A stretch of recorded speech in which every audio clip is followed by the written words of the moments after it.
I never expected my ex-wife's wedding to become the ultimate vindication. When her arrogant new husband sneered at my failure and told me to cut ties with his wife, I decided to close my $500 million account at her bank. The look on their faces, priceless. But that was just the beginning of how I turned 20 years of disrespect into the sweetest revenge. My name is Daniel Morris. I'm 52 years old, and I compose music for films. Not the blockbuster superhero flicks that teenagers line up for, but thoughtful independent productions that critics love and few people actually watch. At least that was true until 7 years ago, when everything changed, both in my career and my personal life. I still remember the day Susan told me she was leaving. It was 2008, and the financial world was crumbling around us. Wall Street executives were jumping ship, banks were failing, and regular folks were losing their homes. I was working on a score for a documentary about climate change. Not exactly lucrative work, but meaningful to me. "This isn't working anymore, Dan," she said, standing in the doorway of my studio, arms crossed like she was protecting herself from something contagious. "I need stability, security, and you're still chasing this dream." The way she said dream made it sound like a terminal illness. "My music pays the bills," I argued, though we both knew her job at Bennett Financial brought in 3 times what I made. "Barely," she replied. "And what about Emily's college fund? What about retirement? What about the future?" Our daughter was only 9 then. College seemed a lifetime away, but Susan always planned 10 steps ahead. It was what made her excellent at restructuring failing companies, and apparently, at restructuring failing marriages. I didn't fight when she left. Maybe that's what she expected, that I'd finally wake up, give up my childish pursuits, and get a real job like the other husbands in our Westchester neighborhood. But that was never who I was. After the divorce, I moved to a small apartment in Brooklyn and threw myself into my work. Susan quickly climbed the corporate ladder at Bennett Financial, eventually becoming their CFO, while I continued composing. Emily split her time between us, though as she grew older, she seemed to prefer my cramped apartment with its grand piano taking up half the living room to Susan's pristine mansion in the suburbs. Then came the score that changed everything. A small independent film about a jazz musician in 1960s New Orleans. I poured everything into it, every disappointment, every moment of doubt. When it won the Oscar for Best Original Score, my phone wouldn't stop ringing. Suddenly, I wasn't just Daniel Morris, struggling composer. I was Daniel Morris, Academy Award winner. The irony wasn't lost on me. Susan had left because my career wasn't stable enough, and now my compositions were earning millions. I'd established my own production company, built a reputation, invested wisely. The struggling artist had become a success story. Not that Susan would ever acknowledge it. And now, sitting in my Manhattan penthouse looking at the elegant invitation in my hands, I had to decide whether to attend her wedding to Lawrence Grayson, venture capitalist extraordinaire and aspiring politician. The man who, according to Emily, looked at me during parent-teacher conferences like I was something stuck to the bottom of his Italian leather shoes. I should have thrown the invitation away. Nothing good could come from going. But something, curiosity, perhaps, or a perverse desire to see Susan's face when she realized how much had changed, made me RSVP. Sometimes the best revenge isn't planned at all. It just happens when you stay true to yourself.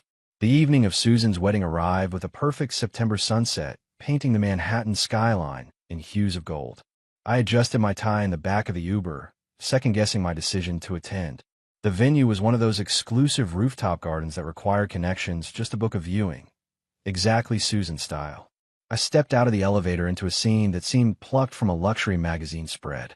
Crystal chandeliers suspended from transparent canopies, white orchids cascading from every surface, waiters gliding between clusters of New York's elite with flutes of champagne. "Dad, you actually came." Emily appeared at my side, stunning in a bridesmaid's dress the color of champagne. At 19, she looked more like Susan every day, except for her eyes, though she got from me. "Wouldn't miss it," I lied smoothly. "How's your mother?" Emily rolled her eyes, micromanaging everything. You know how she gets. I didn't know. Susan's need for control had been the undercurrent of our marriage, the quiet riptide that eventually pulled us apart. "And the groom?" I asked, scanning the crowd. "Larry's around somewhere. probably talking about his congressional run. Emily's voice held an edge. She'd never warmed to her stepfather-to-be, despite his attempts to win her over with expensive gifts and connections at prestigious universities. I spotted Jason across the room, Susan's younger brother and the only member of her family who had kept in touch after the divorce. Unlike his sister, Jason had always respected my choice to pursue music, even showing up at small club performances in my lean years. Uncle Dan. He embraced me with genuine warmth. Damn, you're looking good. Success suits you. You too, I said, noting his designer suit. Jason had made his own fortune in tech startups, far from the financial world Susan inhabited. Fair warning, he murmured. Larry's been asking who invited you. Seems threatened. I sipped my champagne. By the struggling musician? Jason snorted. Man, he has no idea, does he? Susan never told him about your Oscar? Your company? Apparently not. This should be interesting, Jason said with a mischievous glint. Especially since he's been telling everyone you're. He stopped abruptly as a tall, silver-haired man approached, his arm possessively around Susan's waist. She looked beautiful, elegant, polished, perfect. Our eyes met, and for a moment, something flickered there, surprise perhaps, or regret. Then it vanished behind her practiced socialite smile. Daniel, she said coolly. You came. Before I could respond, Larry stepped forward, extending his hand with the practiced charm of a politician. So you're the ex-husband. Susan mentioned you. Teach music. And there it was, the first shot fired. Teach music. I repeated Larry's words with a bemused smile. Not exactly. Susan shifted uncomfortably. Daniel composes film scores, she clarified, though her explanation fell deliberately short of the whole truth. Fascinating, Larry said with the enthusiasm of someone discussing tax regulations. Must be creative work. Any films I might have heard of? Before I could answer, Emily jumped in. Dad won an Oscar for Midnight in New Orleans and just signed a contract with Paramount for their new historical drama series. Larry's practiced smile faltered momentarily. An Oscar? Well, that's unexpected. Life's full of surprises, I said mildly, enjoying his discomfort. Susan quickly steered the conversation elsewhere, her hand tightening on Larry's arm, a gesture I recognized from our marriage. It meant, stop talking before you embarrass yourself. Emily, would you show your father to his table? The ceremony will begin soon. As we walked away, Emily muttered, sorry about that. Larry's been telling everyone you're some struggling piano teacher who couldn't cut it in the real world. And your mother didn't correct him? Emily shrugged. Mom's complicated. I think part of her needs to believe you're still failing to justify leaving. I was seated at a table far from the bridal party, not quite banished to Siberia, but definitely not in the inner circle. Jason joined me minutes later, along with a few distant relatives who regarded me with curious glances. You realize you're the evening's mystery guest, right? Jason said. Half the room is wondering why the ex-husband is here, and the other half is trying to figure out if you're the same Daniel Morris who's revolutionizing film scoring. I sipped my champagne. Let them wonder. The ceremony began as the sun disappeared behind the Manhattan skyline. Susan looked radiant as she walked down the aisle, every inch the successful executive marrying into an equally successful partnership. Looking at her now, confident, polished, so sure of her path, it was hard to remember the younger Susan who had once curled against me on our threadbare couch, dreaming of simpler things. When they exchanged vows, I felt nothing but a distant melancholy for what might have been. We had loved each other once, but we'd wanted fundamentally different lives. Perhaps in this, at least, we had both won. As the ceremony concluded and guests moved to the reception area, Emily appeared at my side. You okay, Dad? I smiled at my daughter, so perceptive and kind despite growing up amid our fractured family. I'm perfect. Your mother seems happy. Emily nodded. She is mostly, though sometimes I catch her looking at your album when she thinks no one's watching. We all have our ghosts, I said softly, even those of us who seem to have everything figured out. The wedding reception was in full swing, crystal glasses clinking as New York's elite mingled beneath the stars. I stayed on the periphery, nursing a scotch and observing the social dynamics at play. This was Susan's world now, boardrooms and benefit galas, power brokers and politicians. Not your scene, is it? Jason appeared beside me, loosening his tie. Never was Susan's either, once upon a time. I raised an eyebrow. People change. Do they? Jason leaned against the balcony railing. Or do they just get better at pretending to be what others expect? Before I could respond, a commotion near the gift table caught our attention. Emily was engaged in what appeared to be a heated discussion with Larry. Though they kept their voices low, their body language spoke volumes. Emily rigid with anger, Larry's finger jabbing the air between them. I straightened, parental instinct kicking in. "Excuse me." As I approached, I caught fragments of their conversation. "Disrespectful to your mother," Larry was saying. "After everything she's done. You don't know anything about my father," Emily shot back. "You never bothered to." "I know enough," Larry interrupted. "A man who puts his artistic integrity above providing for his family. Is there a problem?" I kept my voice level, placing a protective hand on Emily's shoulder.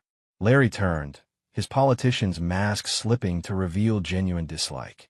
"Family discussion, Morris. Nothing that concerns you anymore." "My daughter concerns me," I said, steel beneath my calm tone. "Always." Emily squeezed my hand. "Larry thinks my internship at your studio next summer is beneath my potential. He wants me to work for his campaign instead." I met Larry's gaze steadily. "Emily makes her own choices. She always has. Choices have consequences," Larry replied. "Susan and I want what's best for her future. A serious career, not following her father's unconventional path." The condescension in his voice was unmistakable. 20 years ago, it might have struck a nerve. Back when I wondered if Susan had been right to leave, if my stubbornness had cost me my family. But that uncertainty had long since vanished with success on my own terms. "My past seems to have worked out just fine," I said mildly. "But then, some people measure success by bank balances and social standing. Others by the courage to follow their passion despite the risks." Larry's face flushed. "Easy to romanticize passion when you're not responsible for others. Dad paid for half my tuition," Emily interjected, "even when he was barely making ends meet. He never missed a child support payment, never missed a recital or graduation. So don't you dare." "Emily," I said gently, "it's okay." She took a deep breath, composing herself with effort. "I need some air," she said, and walked toward the terrace. Larry watched her go, then turned back to me. "You filled her head with impractical notions. The arts are a hobby, not a career." I smiled. "Tell that to my Oscar. Or my accountant." His expression hardened. "You got lucky. Lightning strikes once. But Emily deserves better than a gamble." "What Emily deserves," I said, "is to be surrounded by people who believe in her capabilities, not just their vision of what she should become." I walked away then, leaving Larry staring after me, his carefully constructed narrative about the failed musician ex-husband beginning to unravel. As dinner concluded, Susan approached our table, her smile not quite reaching her eyes. "Having a good time?" she asked, her voice carrying the professional warmth she'd perfected over the years. "Beautiful ceremony," I offered. "Larry seems confident." "He is." Susan glanced around to ensure we weren't overheard. "Listen, about Emily's internship. It's not up for discussion," I said calmly. "She's an adult making her own choices." Susan sighed. "Music is unstable, Daniel. You got lucky, but..." "Lucky," I repeated. 20 years of hard work isn't luck. You know what I mean. For every success like yours, thousands of musicians struggle their entire lives." I studied her, realizing she still couldn't admit she'd been wrong about my career. And yet here we are. An uncomfortable silence stretched between us until Jason saved the moment, appearing with fresh champagne. "To new beginnings," he toasted, winking at me. Susan excused herself to rejoin Larry, who'd been watching our interaction with poorly disguised suspicion. "You know," Jason said once she was gone, "she kept your piano. The baby grand from your apartment in Brooklyn. It's in her study now." The revelation caught me off guard. That piano had been my first major purchase after our separation, a symbol of commitment to my craft despite uncertainty. "Interesting choice of souvenir," I murmured. "People hold on to strange things," Jason shrugged. "Speaking of which, Larry's giving a speech soon. Should be enlightening." Sure enough, Larry took the microphone minutes later, champagne in hand. He thanked guests for attending, praised Susan's intelligence and beauty, and then pivoted unexpectedly. "Some questioned our relationship," he said, gaze drifting in my direction. Some believed Susan deserved someone who couldn't provide stability, who chose artistic indulgence over family responsibility. The room tensed. Emily, seated at the bridal party table, stared at her plate. Susan's smile remained fixed, though her knuckles whitened around her champagne flute. But tonight proves that proper choices lead to proper outcomes, Larry continued. Success isn't accidental, it's deliberate. It comes from sound judgment and traditional values. Jason whispered, "Is he seriously turning a wedding toast into a campaign speech?" I watched Susan, recognizing the slight flush creeping up her neck, a tell from our marriage that meant she was mortified but hiding it. Some paths lead to dead ends, Larry concluded, while others lead to prosperity. I'm grateful Susan found her way to the right one. Polite applause followed as he returned to Susan's side, kissing her cheek triumphantly. "What a tool," Jason muttered. "You okay?" I nodded, surprisingly unaffected. "Perfect, actually. And I'm in it." Watching Larry's desperate need to establish dominance, I felt nothing but clarity, and the certainty that the next phase of the evening would be very interesting indeed. The reception shifted into the dancing portion of the evening. I remained at my table, content to observe as Manhattan's elite performed the intricate social choreography they perfected over decades. Susan and Larry moved among their guests, accepting congratulations and making connections, their natural habitat. "Aren't you going to dance, Dad?" Emily appeared beside me, cheeks flushed from champagne. "Not really my scene, sweetheart." She rolled her eyes. "Come on. One dance won't kill you." Unable to refuse her, I allowed myself to be led to the dance floor. As we swayed to a jazz standard, ironically, one I'd rearranged for a film last year, I caught Susan watching us, her expression unreadable. "Larry's still fuming about your internship," Emily said quietly. "Let him fume.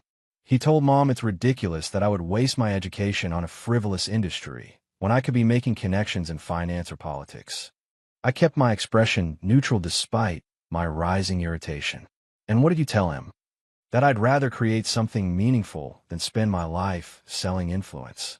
Emily grinned mischievously. "He didn't appreciate that." As the song ended, Larry appeared, his politician smile firmly in place though his eyes remained cold. "Mind if I borrow Emily for a moment? Senator Blackwood wants to discuss summer internship opportunities in Washington." "Actually," Emily began. "It's Emily's choice," I interjected calmly. Larry's smile tightened. "Some choices require adult guidance. Not everyone understands what's at stake." "You'd be surprised what I understand," I replied evenly. "Would I?" His veneer slipped slightly.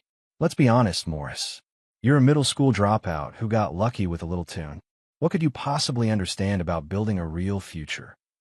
The nearby conversations quieted as heads turned toward our exchange. "Dad," Emily warned, sensing the tension. Larry continued, emboldened by alcohol and audience. "Why don't you do everyone a favor and cut ties with my wife and her family? Your presence is just uncomfortable." I studied him calmly, suddenly understanding Susan's attraction to this man. He represented everything she thought she wanted: status, security, respectability. "You know what's uncomfortable, Larry?" I said, my voice quiet but carrying. "Having $500 million in your wife's bank while listening to you demonstrate exactly why that's a poor investment decision." Larry's face froze. "What?" "I think I'll close my account on Monday," I continued conversationally. "My financial advisors have been suggesting it for months, but I kept it open out of respect for Susan. Clearly, that respect isn't mutual." The silence around us was absolute. Susan had appeared at Larry's side, her face ashen. "Daniel," she began. "Larry didn't mean—" "Oh, I think he meant exactly what he said," I replied calmly. "And I meant what I said about the account." Larry's expression cycled rapidly through confusion, disbelief, and dawning horror as the reality of who I was, and what he'd just done, sank in completely. The aftermath of my announcement rippled through the reception like a stone dropped in still water. Conversations halted, replaced by urgent whispers and surreptitious glances. Larry stood paralyzed, his face ashen as the full consequences of his actions sank in. Susan broke the silence first. "Daniel, perhaps we should discuss this privately." "Nothing to discuss," I replied calmly. Larry made his position quite clear. Jason appeared at my side, barely containing his glee. Man, you should see the bank president's face right now. He looks like someone just canceled Christmas. Larry recovered enough to attempt damage control. There's clearly been a misunderstanding. I had no idea that you were a successful composer, I supplied, or a major depositor at your wife's bank. Which part confused you exactly? Several guests poorly disguised their amusement. Emily watched the exchange with undisguised satisfaction. This is hardly the appropriate setting, Larry hissed, his politician's mask slipping further. You seemed comfortable enough insulting me in this setting, I observed. Interesting how propriety only matters when you're on the receiving end. Susan placed a restraining hand on Larry's arm as he opened his mouth to retort. Perhaps we should rejoin our other guests, she suggested tightly. As they retreated, Emily joined me. That was epic, Dad, she whispered. I've never seen Larry speechless before. Not my intention, I replied honestly. But I'm done being the villain in their narrative. The band resumed, playing, as the wedding party attempted to restore normalcy. I moved toward the exit, my purpose for attending fulfilled. Jason intercepted me. Leaving so soon? The show's just getting started. The bank's executive team is huddled in the corner having what appears to be a complete meltdown. I shook my head. I've made my point. Spectacularly, Jason agreed. You know, Susan never told anyone about your success. I think she needed to believe you were still struggling to justify her choices. That insight resonated more than I expected.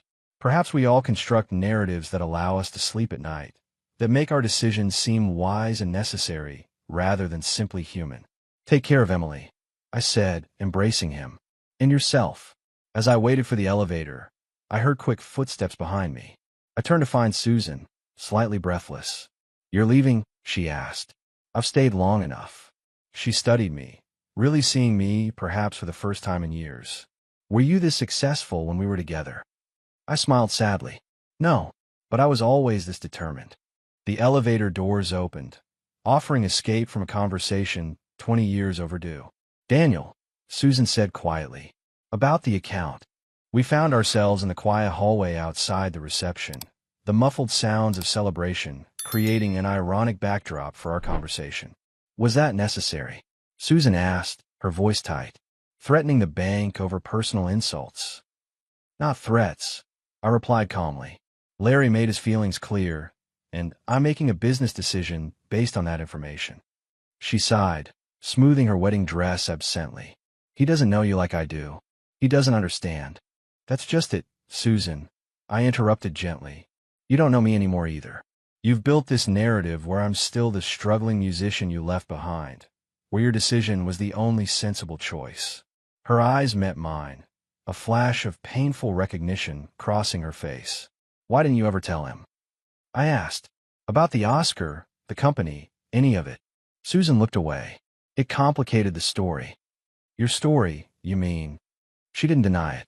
I built a life based on certain choices, Daniel. Certain values. If you succeeded on your own terms, then maybe you were wrong about what matters. I finished quietly. We stood in silence, 20 years of unspoken truths hanging between us.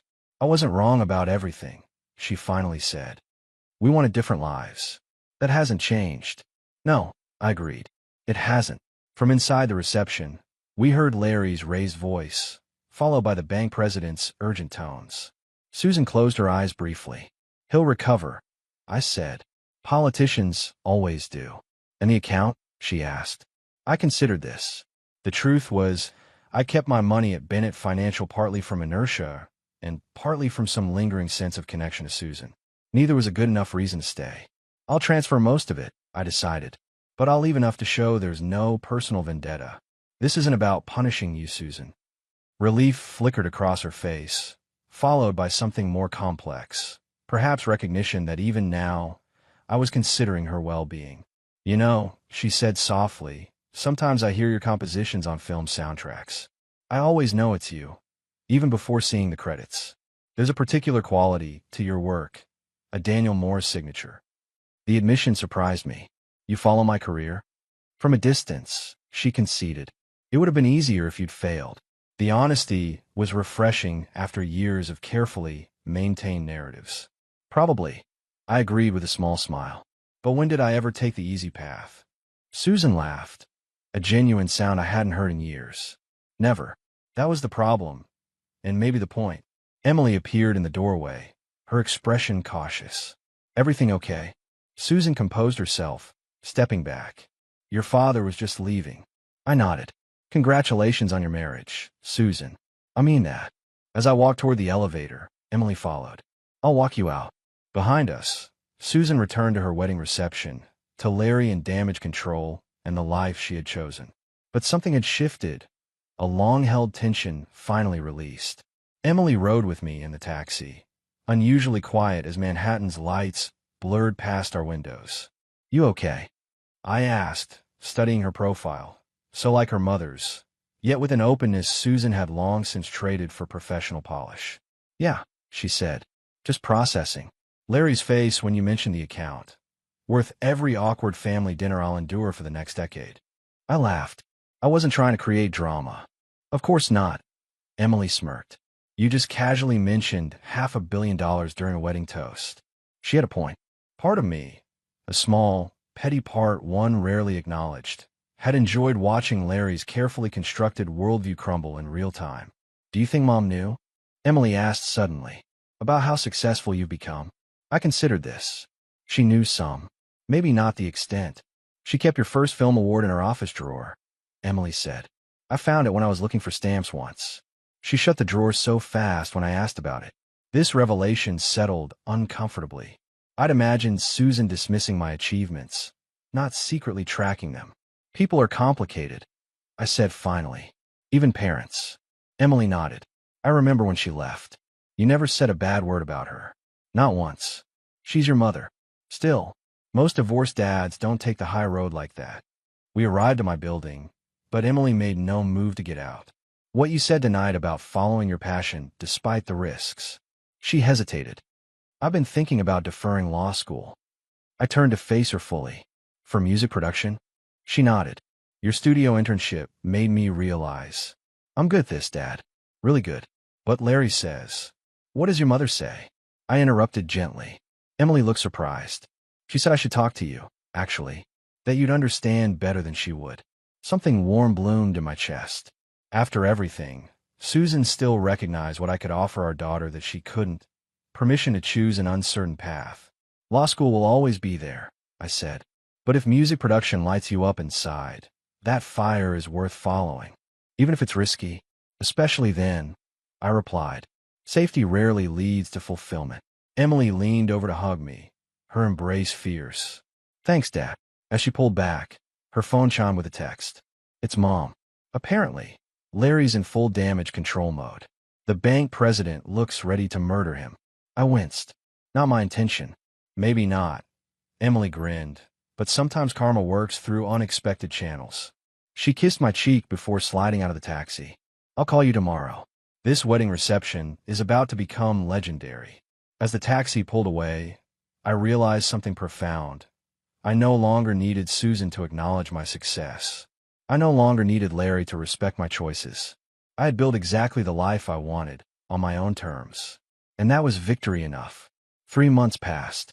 Autumn faded into winter, and Manhattan transformed under a rare, pristine snowfall.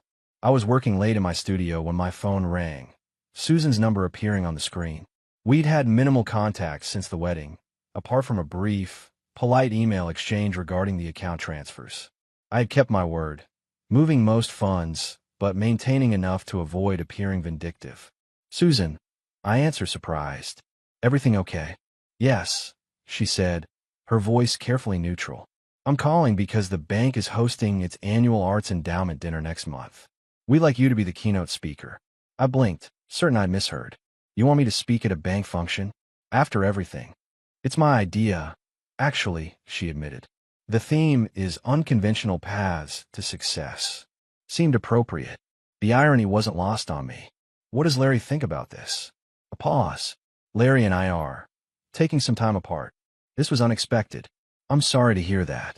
Are you? She asked, a hint of the old Susan breaking through her professional veneer. Yes, I said truthfully.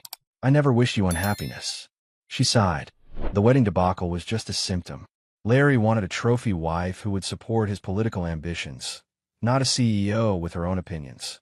His loss, I said simply. Another pause. Emily showed me her music production portfolio. Susan continued. She's talented, like her father.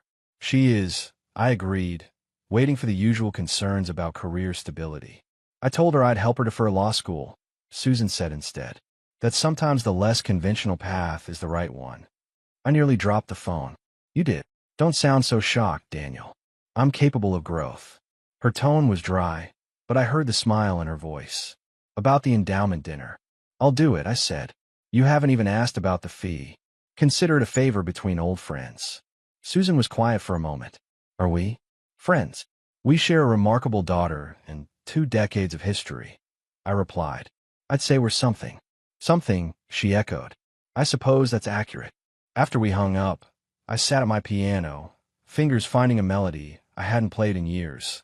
The first composition I'd written after our separation. It had begun as something mournful, but evolved into something unexpected, hopeful. Like life itself, I supposed. My phone pinged with a text from Emily. Dad. Just heard from Mom about the keynote. Full circle moment much? I smiled, thinking how differently things had unfolded from what I'd expected the night of the wedding. I hadn't attended seeking vindication or revenge, though both had found me regardless. What I'd found instead was something more valuable. Peace with the past, pride in my daughter, and the quiet certainty that staying true to myself had been the right choice all along. Some might call it revenge, the dropout becoming the keynote, the struggling musician winning acclaim, the ex-husband finding contentment while the new marriage faltered. But I saw it differently. This wasn't revenge. It was life, playing out its own perfect composition.